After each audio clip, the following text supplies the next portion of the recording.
Clipul acesta cuprinde toate sfaturile pe care mi le-aș fi dat mie acum 7 ani, când am dat admiterea la UMF Carol Davila.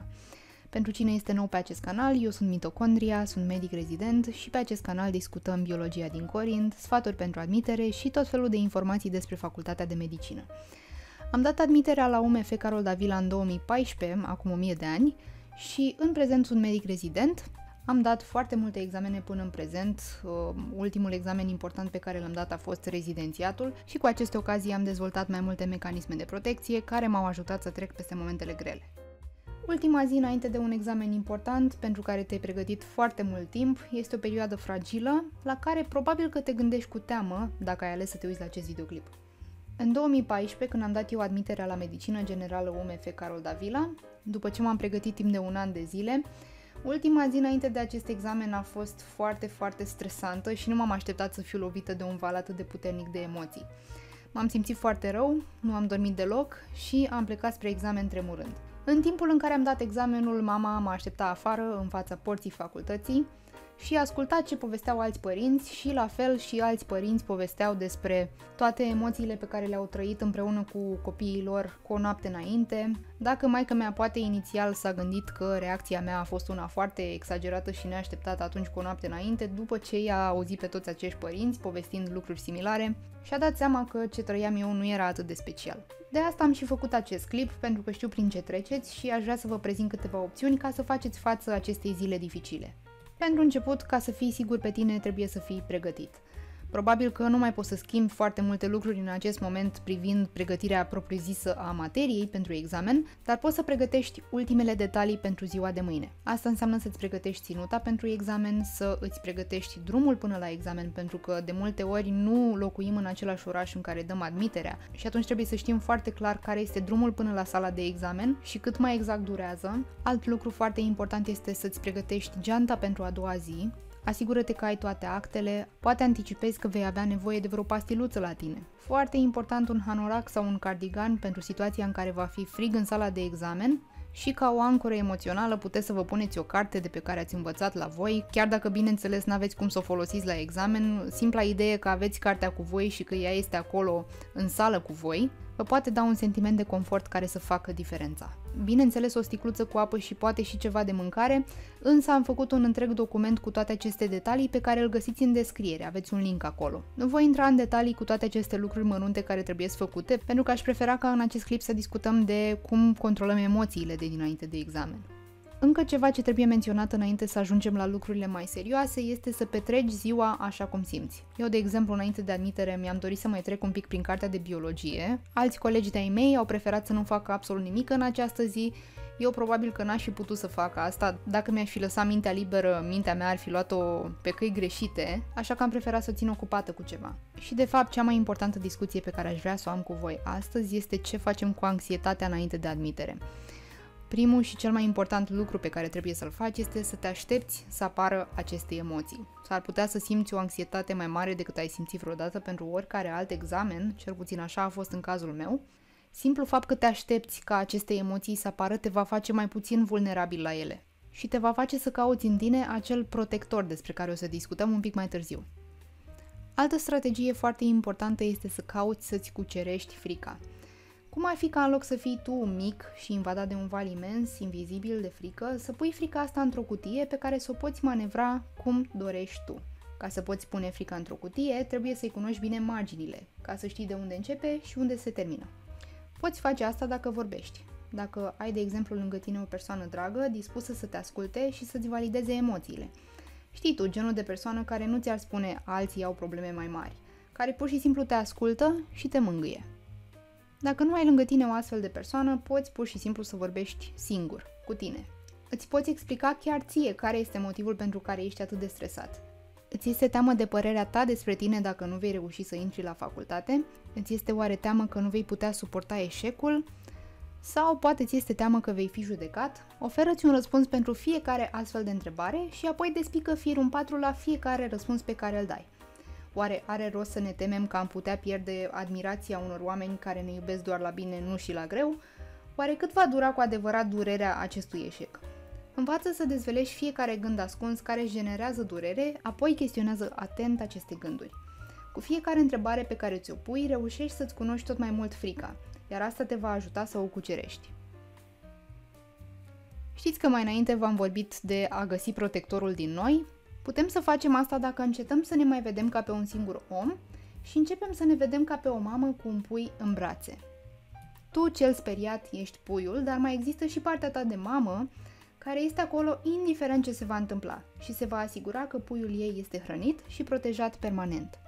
Oare cum se comportă această mamă dacă puiul ei are de înfruntat un obstacol? Nu știu cum vă imaginați voi această situație, însă eu văd în acest posibil scenariu că mama ține în continuare puiul în brațe și îl protejează, indiferent că acesta reușește să depășească obstacolul sau nu. Această mamă ești chiar tu și trebuie să crezi cu putere că indiferent ce se va întâmpla la examen, tu vei fi acolo pentru tine să te ajuți să treci peste situație. Alt aspect foarte important este să nu ne mai lăsăm să vedem totul în alb sau negru. Nu mai căuta să vezi viitorul împărțit așa: dacă intru la facultate, viața mea va fi bună, iar dacă nu intru la facultate, viața mea sigur va fi rea. Nu avem absolut nicio certitudine că viața noastră va fi în linii mari bună dacă reușim să luăm examenul și nicio certitudine că va fi mai rea dacă decidem să o luăm pe altă cale.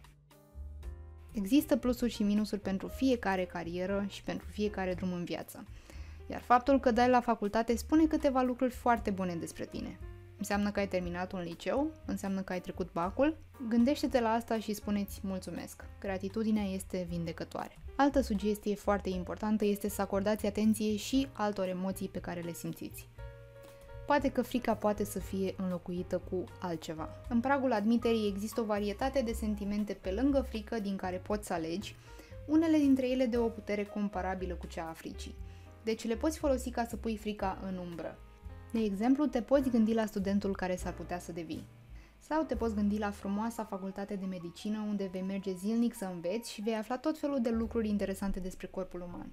În imaginea din dreapta jos este locul unde am petrecut foarte multe ore din studenția mea, locul unde am trăit de foarte multe ori acele sentimente de mulțumire când reușeam să înțeleg materia. Un alt loc la care mă gândeam cu drag înainte să intru la facultate era această sală de anatomie. Aici am dat simularea prima oară și pe mine gândul la această sală mă făcea să mă simt de 1000 de ori mai bine. Și te poți gândi cu bucurie chiar și la ce se va întâmpla dacă nu intri. Vei trăi experiența admiterii, care va fi ceva poate cu totul nou pentru tine, o adevărată provocare. Privește la tine ca la un soldat pe câmpul de luptă. Poate că vei ieși din asta rănit. Demonstrează-ți că poți să treci peste rana asta și fie să faci mai bine data viitoare, fie să găsești o alternativă având o atitudine sănătoasă față de tine în tot acest timp. Am avut o colegă în facultate care îmi spunea că ea, înainte de examene, ascultă muzică de război, nu știu dacă așa se numește. Genul ăsta de muzică o punea pe ea în acea stare în care ea se vedea ca pe o luptătoare și chestia asta o făcea să reziste mai bine stresului. Chiar dacă lucrurile astea sunt o formă de a romanticiza realitatea, chestia asta nu contează, folosește orice este necesar ca să te aducă pe tine în starea mentală potrivită. Nu toate examenele se dau cu pixul pe borderou și știu că lucrul ăsta o să sune ca un clișeu, însă multe examene se dau în viața reală, când ne demonstrăm nouă înșine că putem să supraviețuim după un eșec. La aceste examene nimeni nu ne dă notă, poate că nimeni nu ne sună să ne felicite, de aceea trebuie să învățăm să celebrăm aceste evenimente pentru noi în sufletul nostru. Și poate că, romanticizând realitatea, reușim să facem lucrul ăsta pentru noi. Încă ceva ce cred că merită menționat este ceva de care eu nu am ținut cont atunci în 2014, este să te acomodezi cu plasa ta de salvare. O cauză foarte importantă pentru acel atac de panică pe care l-am avut eu cu o noapte înainte a fost foarte probabil și faptul că nu m-am gândit la nicio alternativă la această facultate. Cred că este foarte bine să ai alternative cu care să fii acomodat pentru confortul tău psihic. De exemplu, ai putea să discuți cu părinții tăi despre ce vei face în cazul în care nu intri și bine este să te acomodezi chiar și cu ideea că în situația în care nu vei reuși la acest examen, s-ar putea ca atitudinea apropiaților tăi să nu fie cea mai bună. Despre lucrul ăsta mi-au scris foarte multe persoane pe pagina mea de Instagram. Din păcate, uneori chiar oamenii foarte apropiați nouă pe care ne-am dorit să ne putem baza nu sunt cei mai înțelepți. În orice caz, poți face față acestor lucruri după examen, însă este bine să ai în minte că aceste lucruri pot apărea, ca să poți să-ți clădești o barieră protectoare din timp.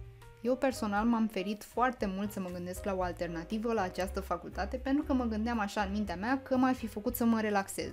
Să mă relaxez la modul la care mi-ar fi fost afectat procesul de învățare. Nu știu dacă această filozofie a mea de atunci m-a ajutat până la urmă să excelez, însă cred că aș fi trăit momente mai puțin grele, nu doar cu o zi înainte, ci pe toată durata anului în care m-am pregătit, dacă aș fi simțit că am un backup și dacă aș fi fost ok mental cu acest backup. Încă ceva ce mi-aș fi spus mie cea de acum 7 ani este: ai încredere în munca ta de până acum. În noaptea aceea, înainte de admitere, îmi veneau în minte toate punctele mele slabe din materie. Probabil că și tu te gândești la acele lucruri pe care nu erai sigur dacă merita să depui efortul să le înveți, lucruri care poate că sunt șanse foarte mici să apară la examen. În orice caz, toată lumea cunoaște acel sentiment oribil de dinainte de examene în care ni se pare că nu mai știm absolut nimic. Dacă tu totuși ești pregătit, ai avut rezultate relativ bune până în prezent, ai făcut față destul de bine materiei și cine știe poate că ai luat o notă bună la simulare, lucrurile astea spun numai de bine despre tine, iar în momentul în care vei ajunge în fața foii de examen, cel mai probabil va fi bine. Poate că ești într-un loc nou, înconjurat de oameni noi, dar dacă ai venit aici pregătit, întrebările nu pot fi altfel decât familiare. Cu toate că aveam emoții foarte mari la admitere, în momentul în care am început să rezolv testul, am trecut dintr-o zonă de alertă într-o zonă de concentrare, în care lucram cu termeni familiari și mă simțeam ca acasă. Există câteva resurse foarte bune pe YouTube pe care le poți folosi în beneficiul tău. Unul dintre acestea este, de exemplu, Therapy in a Nutshell. Este un canal care m-a ajutat foarte mult să manageriez anxietatea. Îmi amintesc că dintr-un video de aici am învățat să folosesc aromaterapia pentru relaxare sau să ating un material pufos. Chestiile astea par foarte banale și foarte simple, însă dacă le aveți la îndemână la momentul potrivit, o să vedeți că pot face minuni. Și ultimul sfat foarte important pe care vreau să vi-l dau este să nu mergeți la admitere cu prejudecăți.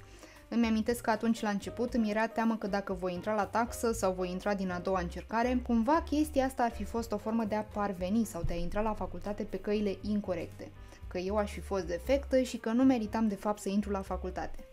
Mai târziu în facultate am văzut foarte clar că mulți oameni care inițial au intrat la facultate la taxă sau din a doua încercare au reușit să intre la buget, unii dintre ei au reușit să fie și în primii 100 cu bursă și să exceleze la rezidențiat, lucru care arată că admiterea la facultate este doar o etapă care se poate întâmpla să te prindă pe picior greșit. Apoi îți revii și totul este ok. Am încercat să pun în acest clip cele mai valoroase sfaturi pentru voi și sper că v-au ajutat. Vă îmbrățișez cu mare drag și sper să iasă totul bine la examenul vostru și foarte important să fiți blânzi față de voi înșivă. Dacă mai aveți întrebări le puteți pune în comentarii, dar mă găsiți și pe pagina mea de Instagram și pe Patreon sau Gumroad găsiți materiale cu care vă puteți pregăti pentru admitere. Și rămâneți pe aproape pentru că urmează să postez câteva clipuri cu sfaturi pentru facultatea de medicină. Pe curând!